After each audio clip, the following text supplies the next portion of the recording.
来继续在地人在地情，来看婚礼的议论箱。伫个当地自强果菜市场来举办着西瓜节，是办甲真大场。议论箱公所提供着1万外斤的西瓜，免费互人食免惊，大家是食甲安尼欢喜叮当。 大家摆咧食免费的西瓜，婚姻馆议论乡西瓜节，因为疫情关系，前几年拢无办，即马搁办的时，真个乡亲真欢喜。讲西瓜足甜的，吼，我即马无情单，一直想食西瓜，袂歹，好赞。最近前几年拢都比较好诶，无足甜的，足甜的，差不多15-16度咧啦。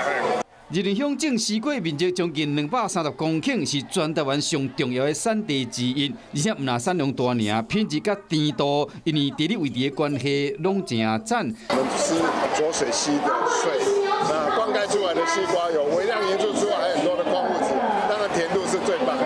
所以讲，农友希望爱食西瓜的乡亲会使去试看卖。